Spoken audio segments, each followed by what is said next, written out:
Meu nome é Marina, tenho 32 anos e o dia do meu aniversário deveria ter sido o mais feliz da minha vida. Meu pai tinha acabado de me entregar as chaves de uma empresa avaliada em 15 milhões de reais na frente de toda a família. Mas foi também o dia em que minha cunhada, Rafaela, gritou na minha cara: "Então saia agora da nossa casa." Eu abaixei a cabeça, sentindo o peso da humilhação queimar meu rosto enquanto todos os convidados silenciavam. O que ela não sabia, o que nenhum deles sabia, é que aquele momento de silêncio não era fraqueza, era a calma antes da tempestade que meu pai estava prestes a desencadear. Eu sempre fui próxima do meu irmão, Rafael. Crescemos juntos, dividimos brinquedos, segredos, sonhos. Ele tinha 3 anos a mais que eu, e quando éramos crianças, ele me protegia no recreio da escola. Lembro de uma vez que um menino mais velho tentou roubar meu lanche, e Rafael, magro e desajeitado como era, se colocou na frente e disse: "Mexe com ela, mexe comigo." A gente apanhou junto naquele dia, mas rimos a tarde toda depois.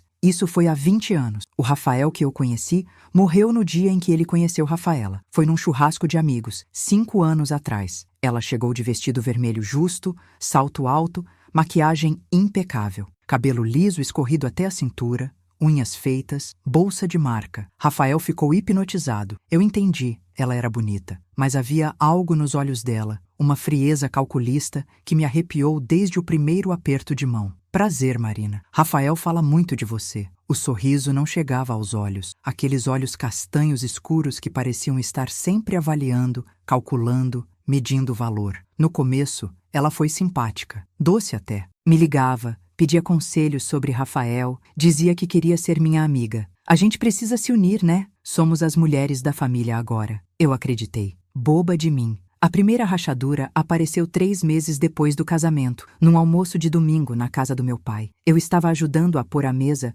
quando ouvi Rafaela sussurrar para Rafael na sala: "Sua irmã ainda mora aqui? Com 27 anos? Que vergonha!" "Amor, a casa é grande, ela tem o quarto dela no fundo." "Isso não é normal, Rafael. Mulher dessa idade tem que ter a vida dela, a não ser que ela não consiga se sustentar sozinha." A risadinha foi baixa, mas eu ouvi perfeitamente. Eu não reagi. Respirei fundo, terminei de arrumar os pratos e fui para a mesa como se nada tivesse acontecido. Por fora, calma. Por dentro, uma pontada de algo que eu ainda não sabia nomear. No jantar, Rafaela foi toda sorrisos para mim. "Marina, você tem namorado? Porque eu tenho um primo solteiro que ia adorar te conhecer." Meu pai franziu a testa, mas não disse nada. A casa, preciso explicar, era enorme. Uma propriedade que minha mãe tinha herdado da família dela, na zona sul de São Paulo. Terreno de 800 metros quadrados, casa de 3 andares, piscina, jardim. Minha mãe faleceu quando eu tinha 19 anos, câncer que levou ela em 6 meses. No testamento,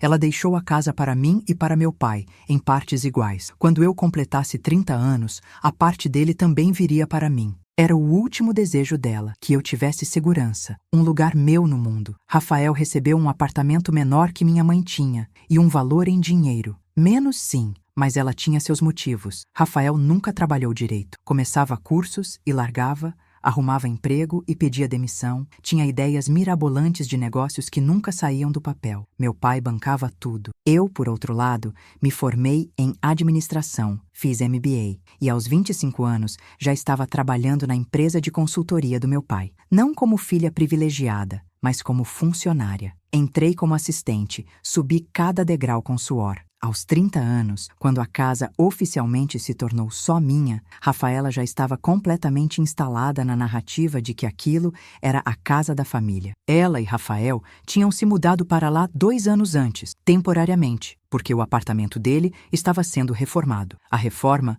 nunca terminou. Eles ocuparam o 2º andar inteiro, redecoração cara que meu pai pagou porque família se ajuda. Eu continuava no meu quarto do fundo, o mesmo quarto da adolescência, porque não quis criar conflito. As humilhações começaram pequenas. Rafaela mudando a decoração da sala sem me consultar. "Ah, achei que você não se importaria. Você nem fica aqui durante o dia." Ela dando festas e não me avisando. "Esqueci de te contar, mas você pode ficar no seu quarto se quiser silêncio." Ela convidando a família dela para almoço de domingo e me tratando como visita. "Marina, você pode buscar mais gelo?" "Obrigada, querida." A gota d'água foi no Natal do ano passado. A família toda reunida, mais de 20 pessoas. Rafaela tinha organizado tudo, segundo ela. Quando chegou minha vez de dar meu presente para Rafael, um relógio importado que custou 3 meses do meu salário, Rafaela revirou os olhos. Gente, a Marina sempre exagera, né? Fica aí querendo aparecer com presente caro. Rafael, amor, você nem precisa de relógio, você tem celular. O silêncio foi constrangedor. Meu pai abriu a boca para falar algo, mas Rafaela já estava distribuindo os presentes dela. Embrulhos perfeitos, laços elaborados, cartões personalizados. Para cada pessoa, menos para mim. Ah, Marina, desculpa, eu não sabia que você vinha. Eu morava na casa. Era Natal. Como eu não iria estar lá? Rafael não disse nada, apenas deu de ombros quando olhei para ele, buscando algum sinal do irmão que eu conhecia. Amor, você está sendo sensível demais. Ela só esqueceu, mas Rafaela não tinha esquecido. Eu vi o sorriso de canto de boca dela quando me levantei e fui para o meu quarto. Ouvi as risadas continuando na sala, enquanto eu enxugava as lágrimas em silêncio. Foi depois daquele Natal que meu pai começou a agir. Ele me chamou para almoçar fora, algo que raramente fazíamos. Escolheu um restaurante italiano discreto, longe de qualquer lugar que alguém da família frequentasse. Pedimos a comida e ele ficou em silêncio por um longo minuto, apenas observando meu rosto. Você está infeliz na sua própria casa. Não era pergunta, era afirmação. Eu tentei sorrir. Pai, eu estou bem. Marina, a voz dele era firme. Eu tenho 68 anos, construí uma empresa do zero, levantei vocês dois sozinho depois que sua mãe morreu e não sou cego. Eu vejo o que está acontecendo. Eu vejo como ela te trata. Eu vejo como seu irmão permite. Minhas mãos tremeram em volta do garfo. Eu não quero criar problema na família. Não é você quem está criando problema. Ele se inclinou para a frente. Sua mãe deixou aquela casa para você porque ela sabia. Ela sempre soube que Rafael não tinha a responsabilidade que você tem. E ela definitivamente não imaginava que ele se casaria com uma mulher que iria... Ele pausou, escolhendo as palavras. Que iria sugar tudo o que pudesse. Pai, me deixa terminar. Ele respirou fundo. Eu fiz algo que talvez você não saiba. Depois que sua mãe morreu, eu coloquei a empresa em um trust. Estava esperando para ver qual de vocês dois teria a capacidade de tocar aquilo. Rafael nunca demonstrou interesse. Você, por outro lado, um sorriso pequeno. Você tem o instinto dela, a inteligência, a dedicação. Você merece aquela empresa, Marina. E no seu aniversário, eu vou transferir tudo para você. Eu fiquei em choque. A empresa de consultoria do meu pai valia milhões. Ele tinha construído aquilo em 40 anos de trabalho.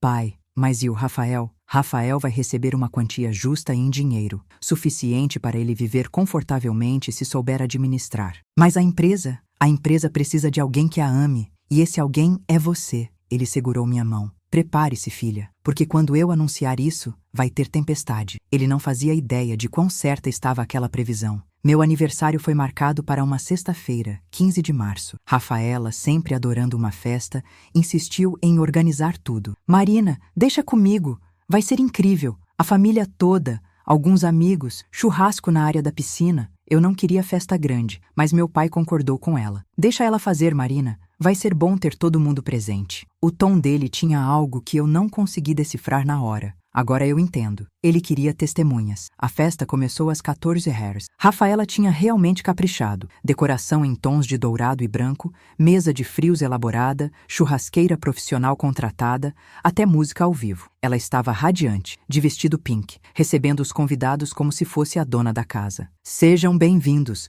Que bom que vieram comemorar com a gente. Como se fosse festa dela também. Rafael estava ao lado dela, sorridente, cerveja na mão. Me deu um abraço rápido quando cheguei da área externa. Parabéns, mana. 32, hein? Ficando velha? Era brincadeira, mas tinha algo forçado. Rafaela beijou meu rosto, deixando marca de batom. Feliz aniversário, cunhadinha. Você está linda. Esse vestido é novo? Era. Um vestido azul marinho simples, mas elegante. Ela estava nitidamente mais produzida que eu. Sempre estava. As horas passaram entre conversas, comida, risadas. Meu pai estava quieto, observando tudo, copo de uísque na mão. Às 17h, ele bateu no copo com uma colher, chamando atenção. Pessoal, posso pedir um minuto? A música parou. Todos se voltaram para ele. Eu queria agradecer a presença de todos aqui hoje para comemorar o aniversário da minha filha Marina. Ele sorriu para mim. 32 anos. Parece que foi ontem que você era uma menininha correndo pelo jardim dessa casa com seu irmão. Rafael levantou a cerveja sorrindo. Mas você cresceu e se tornou uma mulher que sua mãe teria muito orgulho. Meu peito apertou. Ele raramente falava da minha mãe em público. Marina trabalha na minha empresa há 7 anos. Começou de baixo, como qualquer funcionário. Subiu cada degrau com mérito próprio. Hoje ela é diretora de operações. E a empresa nunca foi tão lucrativa quanto nos últimos 3 anos, sob a gestão dela. Alguns aplausos. Eu senti meu rosto esquentar. E é por isso que hoje eu gostaria de anunciar que estou transferindo oficialmente a propriedade integral da Ferreira em Associados para Marina. O silêncio foi ensurdecedor. Meu pai continuou, impassível. A empresa foi avaliada recentemente em 15 milhões de reais. E a partir de hoje, tudo isso é dela. Marina, parabéns. Você merece. Ele estendeu uma pasta. Aqui estão todos os documentos já assinados e registrados. Eu não conseguia me mexer. Não conseguia processar. 15 milhões. A empresa. Minha. Olhei para meu pai e ele acenou com a cabeça, encorajando. Com mãos trêmulas, peguei a pasta. Foi quando Rafael explodiu. Espera aí. Ele colocou a cerveja na mesa com força. Pai, o que é isso? Você está dando a empresa toda para ela? Estou. E eu sou seu filho também. E você terá sua parte, Rafael, em dinheiro, 500 mil reais. Meu pai estava calmo, quase frio. Já está depositado na sua conta. 500 mil? A voz de Rafaela era um guincho. Ela tinha ficado pálida e então vermelha. 500 mil contra 15 milhões? Isso é uma piada? Não é piada, é justiça. Meu pai olhou diretamente para ela. Rafael nunca demonstrou interesse pela empresa. Marina dedicou anos da vida dela para construí-la comigo. Mas ela já tem essa casa enorme. Rafaela estava tremendo de raiva. Ela já tem tudo. Por que ela precisa da empresa também? Porque ela trabalhou por isso. Ah, trabalhou? Rafaela deu uma risada histérica. Trabalhou vivendo de favor, morando aqui sem pagar nada, bancada pelo pai enquanto fingia trabalhar na empresinha dele? A veia na têmpora do meu pai saltou. Cuidado com o que você fala. Não, eu não vou ficar quieta. Rafaela se virou para mim, dedo apontado. Você sempre foi a queridinha, né? A filhinha perfeita. Enquanto meu marido se mata para agradar, você só precisa existir para ganhar milhões. Rafael tentou tocar o braço dela, mas ela se afastou. Não me toca, não agora. Ela olhou em volta para os convidados, para a família, para os amigos, todos assistindo boquiabertos. Vocês estão vendo isso? Vocês estão vendo como essa família trata o Rafael? Como ela sempre tratou. Ele nunca foi bom o suficiente. Nunca foi a preciosa Marina. Ela praticamente cuspiu meu nome. Eu estava paralisada. Não conseguia falar. Não conseguia me defender. Sentia todas as caras me olhando, esperando reação. E agora ela fica com 15 milhões e a gente fica com migalhas, enquanto vivemos na mesma casa? Rafaela estava descontrolada. Enquanto dividimos o mesmo teto, isso é humilhante, isso é nojento. Então talvez vocês devam procurar outro teto. A voz do meu pai era gelo. O quê? Rafaela piscou. Eu disse, procurem outro teto, porque essa casa não é minha, é da Marina. Sempre foi, desde que ela completou 30 anos. Vocês estão vivendo aqui por generosidade dela. O rosto de Rafaela ficou branco. Não, Rafael, ele está mentindo. A casa é da família, é do seu pai, era da minha esposa. Ela deixou para Marina. Está no testamento, está registrado em cartório, e se você duvida, posso te mostrar os documentos agora. Meu pai cruzou os braços. Vocês estão aqui há 2 anos porque Marina nunca teve coragem de pedir para vocês saírem, porque ela é melhor pessoa do que você jamais será. Rafaela olhou para mim. Olhou realmente para mim, como se estivesse me vendo pela primeira vez. Isso não pode ser verdade. Eu encontrei minha voz, pequena, mas firme. É verdade. Ela deu um passo na minha direção. Você nos deixou viver aqui sabendo que era sua casa? Nos deixou gastar dinheiro decorando, reformando, como se... A voz dela falhou. E então, a raiva voltou. Ah, então você é uma manipuladora. Pior do que eu pensava. Ficou aí se fazendo de coitadinha, de humilde, quando na verdade estava esfregando na nossa cara o tempo todo. Eu nunca esfre. Cala a boca. O grito de Rafaela silenciou a festa inteira. Até os pássaros pareceram parar de cantar. Você é uma venenosa, Marina. Uma falsa. Se acha melhor que todo mundo, fica aí com sua postura de santinha, mas é só uma interesseira que soube se aproximar do papai rico. Chega. Rafael finalmente falou, mas estava olhando para o chão. Não chega. Você sabe que eu tenho razão. Sua família sempre te tratou como segunda opção. E agora, o quê? A gente vai ter que implorar para a sua irmãzinha nos deixar continuar morando aqui? Não vão. Minha voz saiu mais forte do que eu esperava. Todos olharam para mim. Eu ergui o queixo. Não vão precisar implorar, porque eu estou pedindo para vocês saírem. O choque no rosto de Rafaela teria sido engraçado em outra situação. O quê? Eu quero que vocês saiam da minha casa. Vocês têm 30 dias. O apartamento do Rafael está desocupado. Vocês podem ir para lá. Você não pode fazer isso. Nós somos família. Família não grita comigo na minha própria festa de aniversário. Família não me humilha. Família não passa 2 anos me tratando como empregada na casa que eu possuo. Cada palavra saía mais fácil que a anterior. Vocês têm 30 dias. Documentos oficiais de despejo vão ser entregues na segunda-feira. Rafael! Rafaela se virou para o marido desesperada. Fala alguma coisa! Você vai deixar sua irmã fazer isso com a gente? Rafael finalmente olhou para mim. Havia algo no olhar dele. Vergonha? Culpa? Ele abriu a boca, fechou, abriu de novo. Marina, a gente precisa mesmo sair? Precisa. Mas eu sou seu irmão. Era. A palavra saiu antes que eu pudesse pensar. Você era meu irmão. O Rafael que eu conheci teria me defendido no Natal. Teria percebido como ela me trata.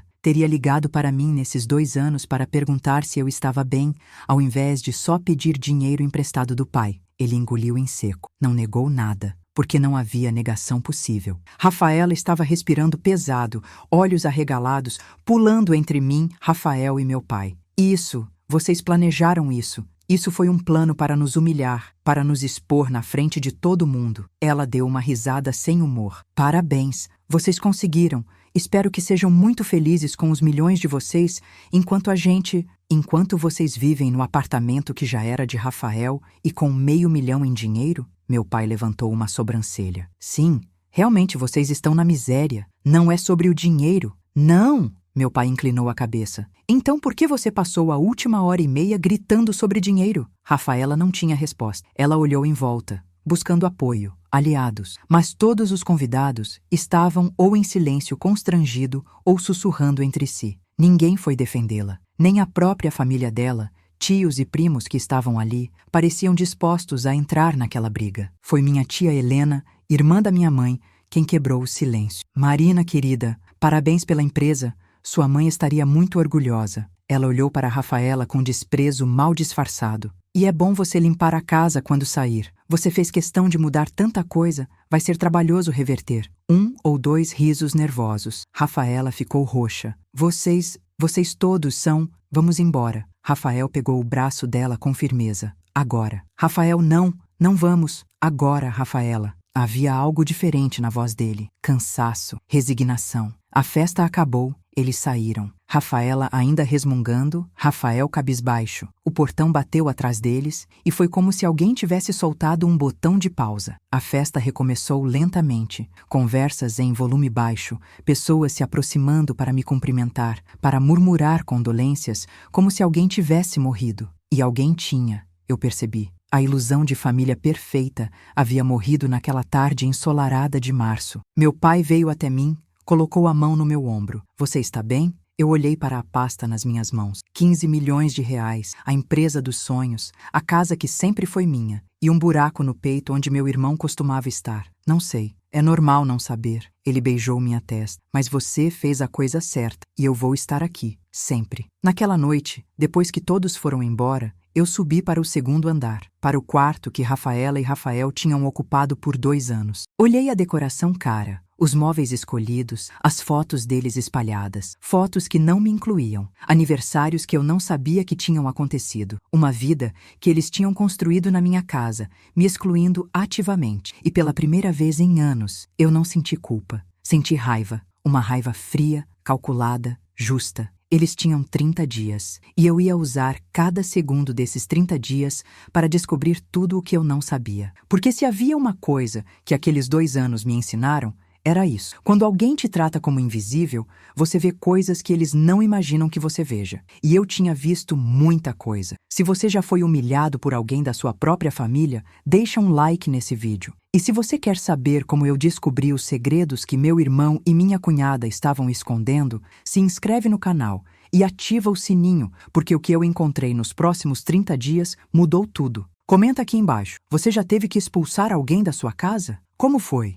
Eu sempre fui metódica, vem do trabalho, da formação em administração, do MBA que me ensinou que dados são poder. Então, na manhã de sábado, um dia depois da festa, eu me levantei com um plano. Um plano que eu tinha começado a formular já fazia meses, só esperando o momento certo. Meu pai tinha ido para o sítio dele no interior, algo que ele fazia todo fim de semana. Rafael e Rafaela não tinham voltado para casa na sexta à noite, provavelmente foram para um hotel. A casa estava em silêncio. Minha casa. Pela primeira vez em 2 anos, eu realmente senti que era minha casa. Subi para o segundo andar com uma chave que eu tinha guardado por meses. A chave do escritório do Rafael, um cômodo pequeno que ele usava para trabalhar. Embora eu nunca soubesse exatamente em que. A porta estava trancada, como sempre. Ele era paranoico com aquele espaço. A chave girou suavemente. A porta se abriu revelando um escritório comum. Mesa, computador, arquivos. Tudo muito organizado para alguém que não tinha emprego fixo. Sentei na cadeira dele,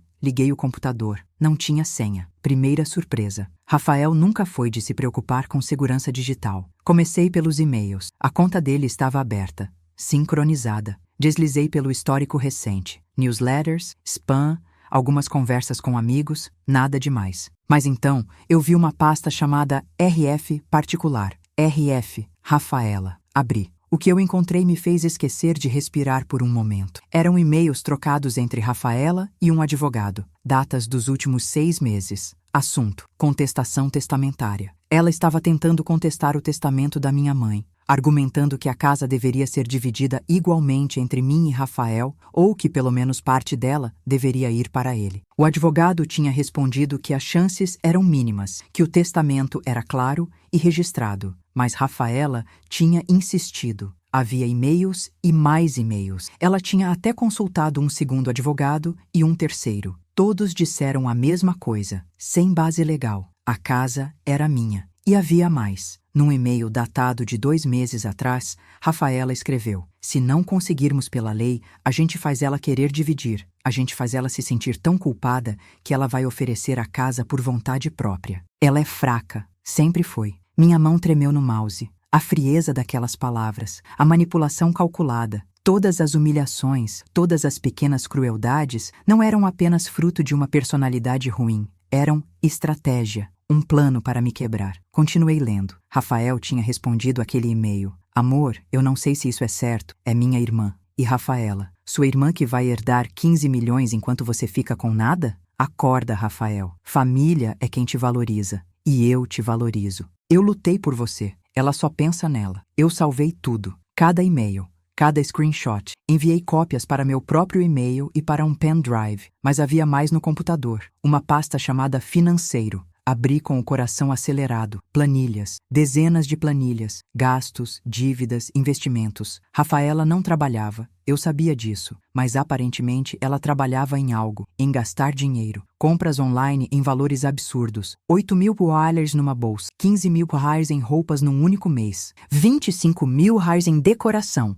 Aquela decoração cara do segundo andar. E todas essas compras vinham de onde? Do cartão de crédito conjunto dela com Rafael. E Rafael tirava dinheiro de onde? Do meu pai. Havia uma aba inteira dedicada a empréstimos do sogro. Nos últimos 2 anos, meu pai tinha emprestado para Rafael um total de 380 mil reais. 380 mil reais. Para investimentos, segundo Rafael, para emergências familiares. Meu pai nunca tinha me contado isso. E Rafael não tinha devolvido 1 centavo, nem tinha planos de devolver. Havia um e-mail dele para Rafaela. Meu pai não vai cobrar, ele nunca cobra. E quando ele morrer, vai estar tudo dividido igual mesmo, então tanto faz. A frieza daquelas palavras me deu náusea. Meu pai tinha 68 anos, era saudável, ativo, lúcido. Mas meu irmão já estava planejando a herança, já estava contando com a morte dele. Continuei investigando. Abri o extrato bancário de Rafael. Nos últimos 3 meses, ele tinha sacado valores altos. 20 mil reais aqui, 15 mil reais ali. Para quê? Não havia compras correspondentes. O dinheiro simplesmente sumia. Foi quando encontrei a pasta Cassino. Meu irmão tinha um problema de jogo, apostas online, sites duvidosos, roletas, cartas, apostas esportivas. Ele tinha perdido 140 mil birrais em 6 meses. 140 mil reais. Dinheiro que ele não tinha. Dinheiro que ele tinha pegado do meu pai sob falsos pretextos. E Rafaela sabia. Havia conversas no WhatsApp web dele, ainda conectado. Ela mandava: Rafael, você prometeu que ia parar. E ele: eu vou ganhar de volta, amor. Eu só preciso de mais uma chance. E ela: com que dinheiro? Já pedimos tudo o que podíamos pro seu pai. E a empresa agora é da sua irmã. A gente não pode contar com isso. Então era isso. Era por isso que a explosão dela tinha sido tão descontrolada ontem. Não era apenas sobre o dinheiro da empresa. Era sobre o fato de que aquela torneira tinha fechado. Eles estavam contando que a empresa seria dividida, que haveria mais dinheiro, que eles poderiam continuar aquele estilo de vida insustentável. Eu imprimi tudo. Cada planilha, cada extrato, cada conversa. Coloquei tudo numa pasta organizada, com tabs coloridas, como eu faria um relatório para um cliente. Porque era isso que aquilo era. Um caso de negócio, um caso de fraude familiar. Mas eu não tinha terminado. Ainda havia mais um lugar para investigar. O quarto do casal. Entrei. Cama king size, armários planejados, penteadeira importada, tudo de primeira linha. Tudo comprado enquanto eu continuava no meu quarto de adolescente. Abri a gaveta da penteadeira de Rafaela. Maquiagens caras, perfumes importados. E no fundo, escondido sob um forro falso que eu só encontrei porque derrubei tudo sem querer. Documento. Era uma escritura. De um apartamento, no nome de Rafaela Silva Costa, solteira. A data era de 4 anos atrás, 2 meses antes do casamento dela com Rafael. Rafaela tinha um apartamento, um bem que ela nunca tinha declarado. Um apartamento que valia, segundo o documento, 450 mil reais na época. E ela tinha dito para Rafael, para todos nós, que ela não tinha nada, que vinha de família humilde, que precisava do apoio da família dele. Fotografei tudo com meu celular, cada página, cada detalhe. Havia mais. Um contrato de aluguel. O apartamento dela estava alugado, gerando 3.500 dollars por mês de renda. Uma renda que ela nunca tinha mencionado. Uma renda que ela provavelmente não declarava no imposto de renda, porque estava no nome dela, solteira. Rafaela não era a mulher sem recursos que ela fingia ser. Ela era uma manipuladora calculista que tinha escondido bens, mentido sobre sua situação financeira e casado com meu irmão exatamente por um motivo: acesso à nossa família, à nossa casa, ao nosso dinheiro. Eu sentei na cama deles, rodeada de todas aquelas evidências, e por um momento eu simplesmente respirei. Minha cabeça estava girando. 2 horas de investigação tinham me dado mais informação do que 2 anos de convivência. Eu tinha tudo o que precisava. Provas de manipulação, de fraude, de mentiras. Tinha munição suficiente para destruir qualquer argumento que eles tentassem usar contra mim. E tinha informações que meu pai precisava saber sobre o filho dele, mas eu não ia agir ainda. Não ia mostrar todas as minhas cartas de uma vez, porque ainda havia uma pessoa que eu precisava consultar, uma pessoa que seria essencial para o que viria a seguir. Peguei meu celular e liguei para a doutora Beatriz Fonseca. Ela era advogada especializada em direito de família e sucessões. Tinha sido indicada por uma colega de trabalho quando eu comecei a desconfiar que precisaria de apoio legal. Marcamos reunião para segunda-feira, primeira coisa da manhã. No domingo, Rafaela e Rafael voltaram. Chegaram por volta do meio-dia, quando eu estava na cozinha fazendo almoço. Entraram pela porta da frente, ainda tinham chaves afinal, e ficaram parados na sala, como se não soubessem bem o que fazer. Eu saí da cozinha secando as mãos. Olhei para eles. Rafael parecia ter envelhecido 10 anos. Havia olheiras fundas, os ombros curvados. Rafaela estava sem maquiagem,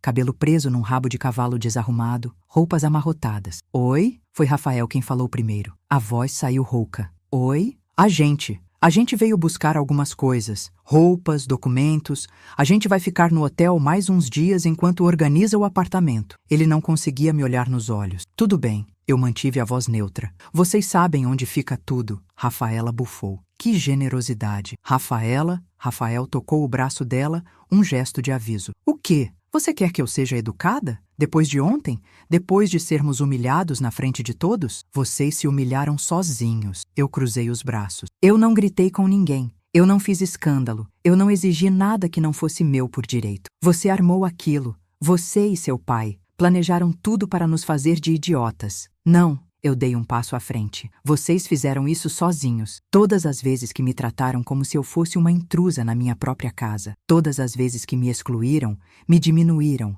me humilharam. Vocês construíram isso, Rafaela. Eu só parei de aceitar. O rosto dela ficou vermelho. Você acha que é tão superior, né? Tão melhor que todo mundo? Mas você é só uma. Cuidado. Minha voz saiu baixa, mas havia aço nela. Cuidado com o que você vai falar, porque diferente de você, eu não preciso gritar para ser ouvida. E diferente de você, eu tenho provas de tudo o que estou dizendo. Ela piscou. Provas? Provas. Eu não elaborei. Deixei a palavra pairar no ar, pesada de implicação. Rafael engoliu em seco. Marina, a gente pode conversar? Só nós dois? Olhei para Rafaela. Ela estava me encarando com ódio puro, mas havia algo mais ali também. Medo. Não. Eu respondi para Rafael. O que você tem para falar, pode falar na frente dela. Ou, aliás, não precisa falar nada. Vocês têm 28 dias agora. Eu sugiro que usem esse tempo para arrumar as coisas de vocês, não para criar mais drama. 28 dias para encontrar um lugar para morar. 28 dias para desfazer uma vida que a gente construiu aqui. A voz de Rafael rachou.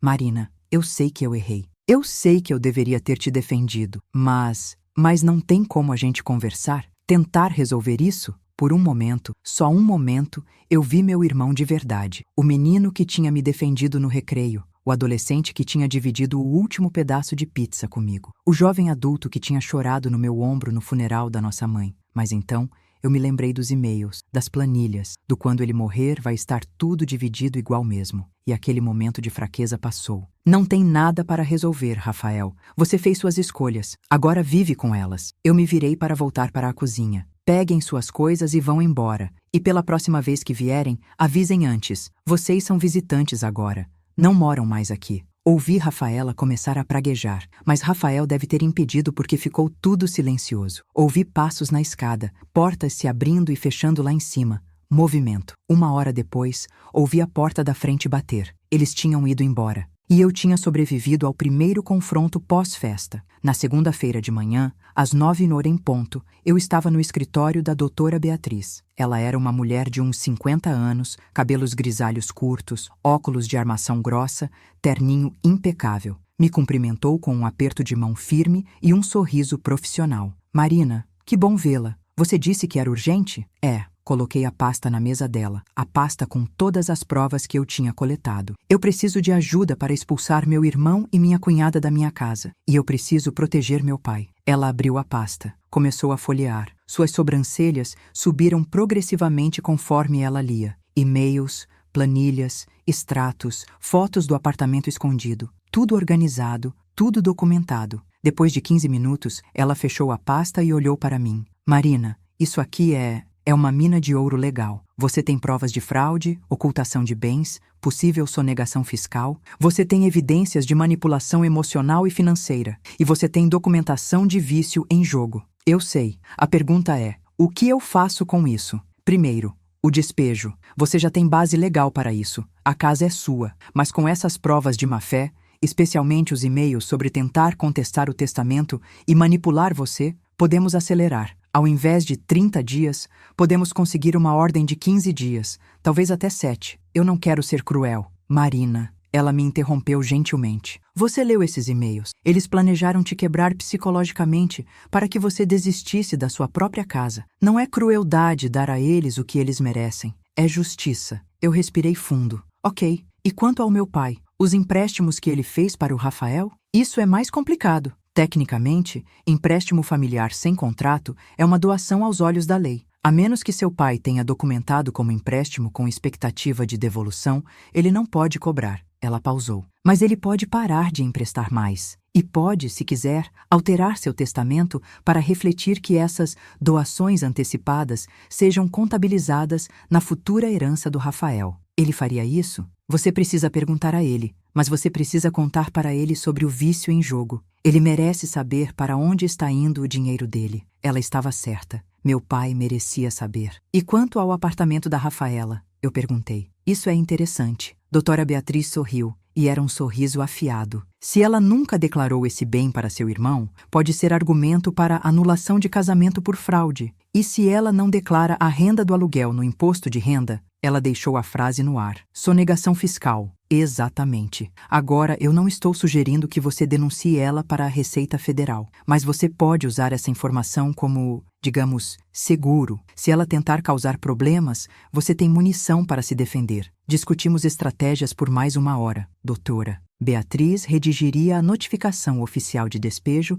com prazo reduzido, baseada nas evidências de má-fé. Eu conversaria com meu pai naquela mesma tarde e prepararíamos um documento protegendo os bens dele. Encontrei meu pai no sítio dele naquela tarde. Ele estava no jardim, regando as plantas, quando cheguei. Me viu e sorriu. Marina, que surpresa boa! Quer almoçar? Pai, a gente precisa conversar. O sorriso dele vacilou ao ver minha expressão. O que aconteceu? Sentamos na varanda. Mostrei a ele tudo. Cada e-mail, cada planilha, cada evidência. Vi seu rosto mudar de confusão para choque, para dor, para algo parecido com decepção profunda. Uma decepção tão pesada que parecia envelhecê-lo. Quando terminei, ele ficou em silêncio por longos minutos, apenas olhando para o horizonte. 380 mil. A voz dele finalmente saiu, rouca. Eu dei 380 mil para ele, achando que estava ajudando, achando que era investimento, emergências, que ele estava tentando construir algo.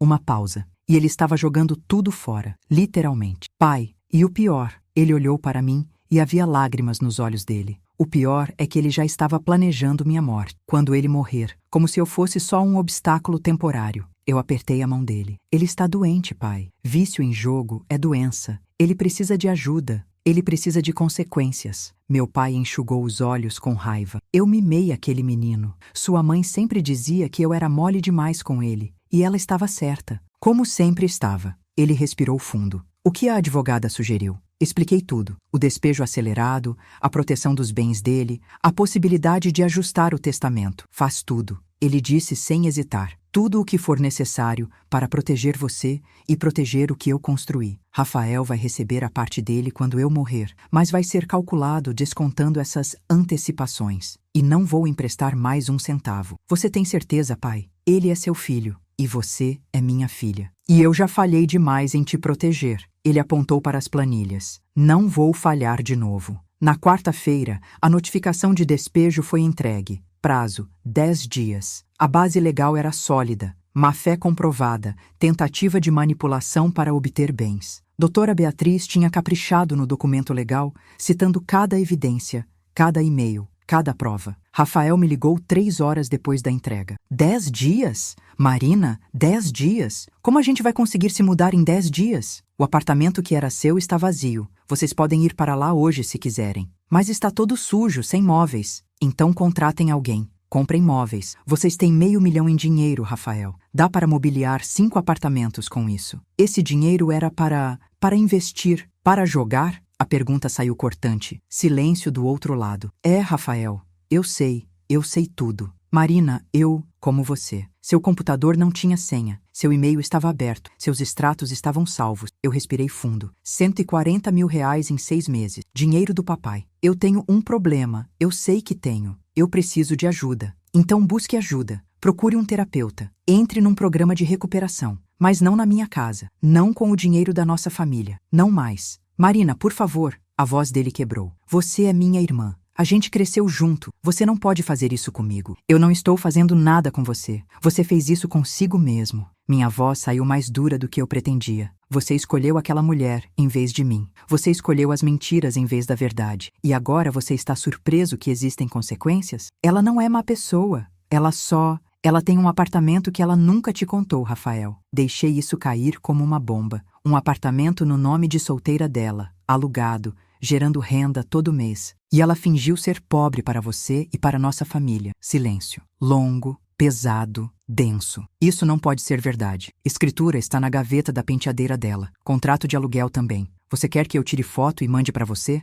Não. Eu preciso ir. Ele desligou. Naquela noite, Rafaela foi quem apareceu. Sozinha. Bateu na porta às 22h. Considerei não abrir. Mas algo me disse que aquela conversa era necessária. Abri a porta. Ela estava diferente. Sem maquiagem, sem salto alto. Parecia humana. Eu posso entrar? Eu hesitei, mas dei espaço. Ela entrou, ficou parada na sala, olhando ao redor. Rafael está bebendo, ela disse. Ele não bebe muito normalmente, mas hoje ele comprou uma garrafa de uísque e está no apartamento no escuro, bebendo sozinho. Eu sinto muito por isso. Será que sente? Ela me olhou. Ou você está feliz de ter destruído nosso casamento? Eu não destruí nada. Você fez isso sozinha quando mentiu para ele sobre quem você realmente é. Ela deu uma risada sem humor. Você acha que mentir sobre dinheiro é pior do que mentir sobre sentimentos? Porque isso é o que vocês fizeram. Vocês dois, você e seu pai, ficaram ali, fingindo ser família feliz, enquanto planejavam nos tirar tudo. Você tentou contestar o testamento da minha mãe. Minha voz era gelo. Você escreveu num e-mail que eu era fraca e que eu ia quebrar com manipulação suficiente. Você planejou sistematicamente me humilhar para eu desistir da minha própria casa. E você acha que eu sou a vilã? Eu fiz o que tinha que fazer para proteger meu marido. Do quê? De uma irmã que o amava? De uma família que sempre o apoiou? Eu dei um passo. Você não estava protegendo ele. Você estava protegendo seu investimento, porque é isso que a gente sempre foi para você, né? Um investimento. Você não sabe nada sobre mim. Eu sei que você tem um apartamento de R$ 450 mil que você nunca contou para o seu marido. Eu sei que você recebe $3.500 por mês de aluguel que você provavelmente não declara. Eu cruzei os braços. E eu sei que se eu quisesse, eu poderia tornar sua vida muito difícil com essas informações. O rosto dela ficou branco. Você não faria isso. Eu não quero fazer isso. Mas eu vou, se você não sair da minha casa pacificamente nesses próximos 10 dias. Se você não parar de envenenar meu irmão contra mim, se você tentar qualquer coisa. Eu me aproximei. Eu coletei evidências, Rafaela, muito mais do que eu mostrei. E eu tenho uma advogada muito boa. Então vamos fazer um acordo. Você sai, fica quieta, cuida da sua vida e eu não uso nada disso contra você. Parece justo? Ela estava tremendo. De raiva ou medo, eu não sabia. Você acha que é tão esperta, tão superior? Não, eu só aprendi que quando alguém mostra quem realmente é, você acredita. E você me mostrou exatamente quem é, Rafaela. Minha voz suavizou um pouco, mas pelo menos eu vou viver na minha casa, com minha consciência limpa, fazendo o trabalho que eu amo. Você pode dizer o mesmo? Ela não respondeu, apenas me encarou com ódio por mais alguns segundos, então se virou e saiu, batendo a porta. Eu tranquei a porta, desliguei as luzes e fui para o meu quarto. E pela primeira vez em 2 anos, dormi profundamente, sem pesadelos, sem ansiedade. Dormi em paz. Os próximos 10 dias foram um turbilhão. Rafael e Rafaela contrataram uma empresa de mudança, retiraram todos os móveis do 2º andar, deixaram alguns buracos na parede, deixaram o piso riscado em alguns lugares, mas saíram. No 10º dia, uma sexta-feira, eu cheguei em casa do trabalho e encontrei as chaves em cima da mesa da cozinha. 2 chaves, a da porta da frente e a do portão. Nenhum bilhete, nenhuma despedida, apenas as chaves. Subi para o 2º andar. Estava vazio, estranhamente vazio. Paredes claras onde tinham estado quadros, marcas no tapete, mas vazio. E de alguma forma, aquele vazio era libertador. Eu tinha minha casa de volta, de verdade, completamente. Sem invasores, sem manipuladores, sem pessoas que fingiam ser família enquanto planejavam me destruir. Mas a história não tinha terminado, porque 3 dias depois eu recebi um telefonema inesperado. Era do banco onde meu pai tinha conta. O gerente, Sr. Cardoso. Marina, desculpa te ligar, mas seu pai está aqui e eu acho que você deveria vir. O que aconteceu? Ele está bem? Ele está bem fisicamente. Mas o Rafael esteve aqui hoje cedo. Tentou acessar a conta do seu pai. Disse que tinha procuração, o que não tem. Quando negamos, ele ficou agressivo. Segurança teve que escorte ele para fora. Uma pausa. Seu pai soube, veio até aqui e agora está fazendo mudanças nas contas dele. Mudanças significativas e eu acho que ele precisa de apoio. Eu larguei tudo e fui para o banco. Encontrei meu pai na sala do gerente, assinando documentos. Quando me viu, ele sorriu com cansaço. Oi, filha. Pai, o que aconteceu? Senhor Cardoso explicou novamente. Rafael tinha tentado forçar acesso à conta bancária do meu pai. Quando foi impedido, gritou que tinha direito, que era filho, que o pai era idoso. Tudo mentira. Meu pai era lúcido e perfeitamente capaz, mas a tentativa revelava até onde Rafael estava disposto a ir. Então eu estou mudando tudo, meu pai disse calmamente, tirando Rafael como beneficiário, colocando você e criando um trust blindado para meus bens principais. Se algo acontecer comigo, Rafael recebe uma anuidade fixa, suficiente para viver modestamente. O resto vai para você. Pai, você não precisa. Eu preciso, porque meu filho tentou me roubar, Marina. A dor na voz dele era tangível. E se ele tenta isso agora, imagina o que faria se eu ficasse debilitado. Eu segurei a mão dele. Não tinha palavras. As mudanças foram feitas. Documentos assinados, testemunhas presentes. Quando saímos do banco, meu pai parecia menor, como se algo nele tivesse se quebrado. Eu perdi meu filho, ele disse no carro. Não pela morte, mas por escolhas, e de certa forma, isso é pior. Eu não discordei, porque era verdade. Morte é final, mas isso era um luto sem fim. Mas então algo aconteceu que mudou tudo de novo. Algo que nem eu, nem doutora Beatriz, nem meu pai tínhamos previsto. 2 semanas depois, numa quinta-feira à tarde, eu recebi uma mensagem no celular. Era de um número desconhecido. Marina, é a Júlia, a irmã da Rafaela. Eu sei que a gente nunca se falou muito, mas eu preciso te contar uma coisa. É sobre seu irmão. Você pode me ligar? Eu hesitei. Seria armadilha? Mas a curiosidade venceu. Liguei. Júlia atendeu no primeiro toque. Obrigada por ligar. Eu sei que você não tem motivo nenhum para confiar em mim. Mas, olha, o que a Rafaela fez com você foi errado. Muito errado. Eu sempre soube que ela era interesseira, mas eu nunca imaginei que seria tão calculista. Por que você está me dizendo isso? Porque ela saiu de casa, levou as coisas dela e foi embora. Eles estão se divorciando. Isso me pegou de surpresa. Desde quando? 1 semana. E tem mais. O Rafael descobriu sobre o apartamento dela, como você disse que ele ia descobrir. Ele foi até lá, confrontou o inquilino, viu os comprovantes. E aí descobriu mais coisas. Ela suspirou. Marina, minha irmã Ela fez isso antes, 3 vezes. Casar com homens de famílias com dinheiro, tentar sugar o máximo possível, sair quando as coisas ficam difíceis. O Rafael é o 4º. Meu estômago revirou.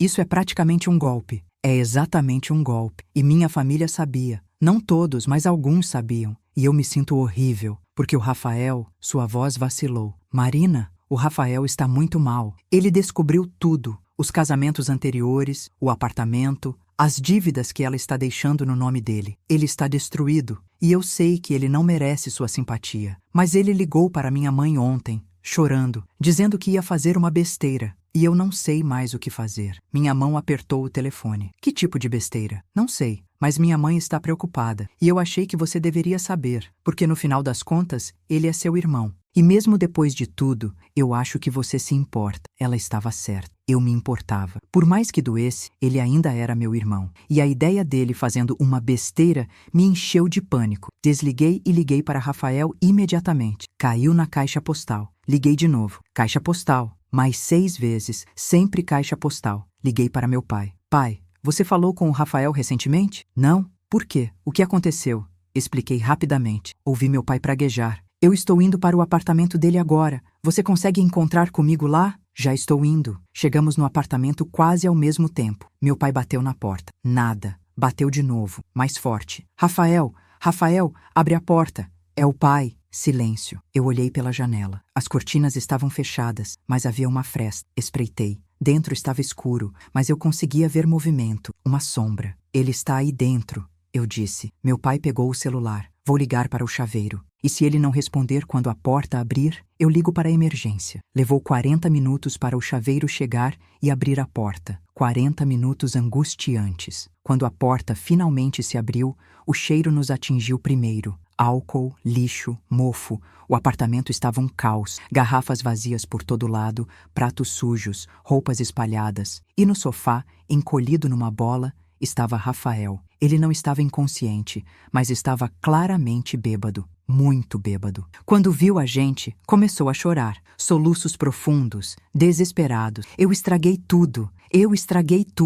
Meu pai foi até ele. Se ajoelhou. Filho, olha para mim. Eu não quero olhar. Eu não mereço olhar para você. Não depois do que eu fiz. Rafael cobriu o rosto. Vocês tinham razão. Sobre ela. Sobre tudo. E eu não quis ver. E agora ela foi embora. Levou tudo. E deixou dívidas. Tanto dívida. Eu estou falido. Pior que falido. Eu estou destruído. Eu me aproximei lentamente. Me sentei do outro lado dele. Rafael, me olha. Ele relutantemente tirou as mãos do rosto. Seus olhos estavam vermelhos, inchados. Marina, eu sinto muito. Eu sinto tanto. Eu fui o pior irmão do mundo. Eu deixei ela te tratar daquele jeito. Eu fiquei calado. E agora eu perdi tudo. Perdi você, perdi o papai, perdi a casa, perdi a dignidade. Eu não tenho mais nada. Você tem. Minha voz saiu mais gentil do que eu esperava. Você tem uma irmã que ainda se importa, um pai que ainda te ama, e você tem uma chance de recomeçar, mas você precisa aceitar ajuda. Eu não mereço ajuda. Talvez não, mas você precisa, e nós estamos aqui oferecendo. Eu olhei para meu pai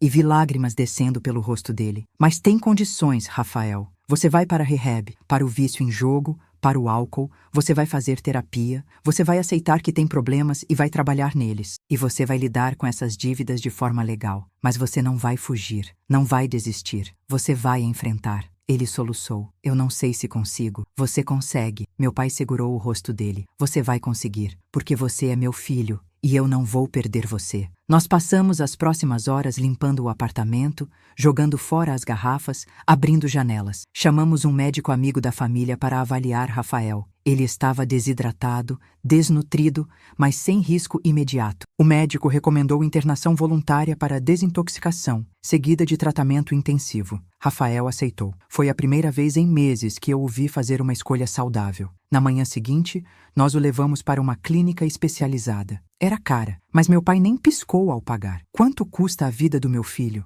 Nada é caro demais. Quando deixamos Rafael na recepção, ele me abraçou. Um abraço longo, apertado, desesperado. Obrigado. Obrigado por não ter desistido de mim. Você ainda é meu irmão. Eu sussurrei. Você sempre vai ser. Mas eu sabia que as coisas nunca seriam como antes. Aquele irmão da infância tinha morrido. Em seu lugar estava um homem quebrado, mas que pela primeira vez estava disposto a admitir que precisava de ajuda. E talvez, dessa ruína, pudesse surgir algo novo. 2 meses se passaram. Rafael permaneceu na clínica. Meu pai e eu visitávamos toda semana. No começo, as visitas eram tensas, mas lentamente ele começou a mudar, a ficar mais lúcido, mais presente. Enquanto isso, minha vida começou a tomar forma. A empresa estava indo incrivelmente bem. Sem a pressão constante em casa, eu floresci. Fechei 3 contratos grandes, expandiu a equipe. Meu pai estava orgulhoso. Você está fazendo sua mãe orgulhosa também. Eu reformei o 2º andar. Tirei toda a decoração que Rafaela tinha colocado, repintei, coloquei móveis novos, transformei num espaço de trabalho. Um espaço meu. Finalmente meu. E quanto a Rafaela, ela desapareceu. Júlia me contou depois que ela tinha se mudado para o Rio, já estava com outro homem. Mais um alvo, mais uma vítima. Rafael tinha processado ela por fraude, mas ela estava foragida. Eventualmente, a justiça a alcançaria. No 3º mês, Rafael recebeu alta. Ele estava diferente, mais magro, mais sóbrio. Havia uma seriedade nele que não existia antes, uma humildade. Meu pai ofereceu que ele ficasse no sítio por um tempo. Rafael aceitou. Mas eu vou pagar aluguel. Mesmo que seja simbólico, eu preciso provar para mim mesmo que consigo. Ele arrumou um emprego. Não era glamouroso, administrador de uma pequena empresa de contabilidade, mas era honesto. E pela primeira vez, Rafael estava trabalhando, ganhando seu próprio dinheiro. 4 meses depois da festa que tinha mudado tudo, nós 3 estávamos sentados na varanda do sítio. Era domingo, tarde caindo, céu laranja. Havia uma paz no ar que não existia há muito tempo. Eu tenho que dizer uma coisa. Rafael quebrou o silêncio. Ele estava olhando para o copo de suco na mão. Eu estava pensando muito sobre tudo o que aconteceu, e eu percebi que eu nunca realmente pedi desculpas. Não de verdade. Rafael, eu comecei, mas ele levantou a mão. Me deixa terminar, por favor. Ele respirou fundo. Marina, eu falhei com você de todas as formas possíveis. Eu deixei minha esposa te humilhar. Eu fiquei calado quando deveria ter gritado. Eu fui cúmplice. Eu acreditei em mentiras porque era mais fácil. E pior, eu me tornei manipulador também. Eu manipulei o pai. Eu joguei tudo fora. E por um momento, eu culpei você. Como se você tivesse feito algo errado ao ser bem-sucedida. Lágrimas começaram a cair pelo rosto dele. Eu te amo. Eu sempre te amei. Você é minha irmãzinha. E eu deveria ter te protegido. Em vez disso, eu te machuquei. Então eu estou pedindo, não esperando, mas pedindo. Você pode me perdoar? Algum dia, eu olhei para ele, para este homem que era meu irmão, mas também um estranho. Um estranho que estava tentando encontrar seu caminho de volta. E eu percebi que perdão não era um evento único. Era um processo, uma escolha que eu teria que fazer todos os dias. Eu posso tentar, eu disse honestamente. Eu não sei se posso esquecer, não sei se as coisas vão voltar a ser como eram, mas eu posso tentar perdoar. E eu posso estar aqui enquanto você reconstrói sua vida, como irmã, não como salvadora, mas como irmã. Ele assentiu, enxugando os olhos. É tudo que eu posso pedir. Meu pai nos olhou com esperança. Família é complicada. Nós machucamos quem mais amamos porque são eles que mais nos deixam vulneráveis. Mas também são eles que nos dão as chances de crescer, de mudar. Ele pegou nossas mãos. Nós vamos ser ok. Não vai ser perfeito, não vai ser como era, mas vai ser real. E real é melhor que perfeito. Hoje, 6 meses depois daquele aniversário fatídico, minha vida é irreconhecível. Eu vivo sozinha na minha casa. É minha. Eu acordo toda manhã e sinto paz. A empresa está lucrativa e crescendo. Meu pai está feliz e saudável. E Rafael está em recuperação. Alguns dias são melhores. Ele teve uma recaída no mês passado. Apostou 200 horas online, mas contou imediatamente. E depois trabalhou através disso. Ele não mora mais comigo. Talvez nunca more. E está tudo bem. Limites não são punição. Limites são amor próprio. Quanto a Rafaela, a justiça eventualmente a encontrou. Ela foi presa no Rio tentando aplicar o mesmo golpe. Está respondendo por múltiplos casos de fraude. Rafael ficou sabendo e simplesmente assentiu. Karma não falha. Não havia satisfação na voz dele, apenas aceitação. Eu aprendi que humilhação só tem poder se você internaliza ela. Que família não é quem compartilha seu sangue, mas quem escolhe ficar do seu lado. Que silêncio não é fraqueza quando você está usando ele para observar, aprender, planejar. E que reviravolta mais satisfatória não é destruir quem te machucou, mas simplesmente recusar-se a ser destruída. Minha cunhada gritou para eu sair da nossa casa, achando que estava me colocando no meu lugar. Mas o que ela não sabia é que eu já estava no meu lugar. Sempre estive. Só precisei parar de me desculpar por estar lá. Se você também já passou por isso, já se sentiu pequeno na própria vida, invisível na própria casa, desvalorizado pela própria família, eu quero te dizer uma coisa. Você não está sozinho. E você não está errado em querer mais, em exigir respeito, em colocar limites, em dizer basta. Não é egoísmo proteger sua paz. Não é crueldade remover pessoas tóxicas da sua vida, mesmo que sejam família. E não é vingança simplesmente deixar de ser capacho. Às vezes, a melhor vingança não é vingança nenhuma. É simplesmente viver bem, viver verdadeiramente, viver livre. E eu estou vivendo. Finalmente, completamente, eu estou vivendo. Hoje você ouviu minha história de como enfrentei a humilhação da minha própria família e virei o jogo. Se você já sentiu essa dor de ser desvalorizado por quem deveria te amar, saiba que eu te entendo. E se você está passando por algo parecido agora, lembre-se, documentar tudo não é ser paranoico, é ser inteligente. Conhecer seus direitos não é ser vingativo, é ser sábio. E ter limites não é ser cruel, é ser saudável. Se essa história tocou você de alguma forma, deixa aquele like. Cada like mostra para o YouTube que histórias reais de superação importam, que pessoas reais precisam ouvir que está tudo bem não aceitar migalhas. Se você quer mais relatos como esse, de gente que não aceitou ser pisada, que encontrou força quando parecia não ter mais nada, se inscreve no canal agora e ativa o sininho. E me conta nos comentários, você acha que eu exagerei na minha reação ou você teria feito a mesma coisa? Tem gente na sua família que te desrespeitou e você ainda não teve coragem de enfrentar? Compartilhe a sua história aqui embaixo, porque às vezes só de escrever já é um primeiro passo. E quem sabe sua história não ajuda outra pessoa que está passando pela mesma coisa?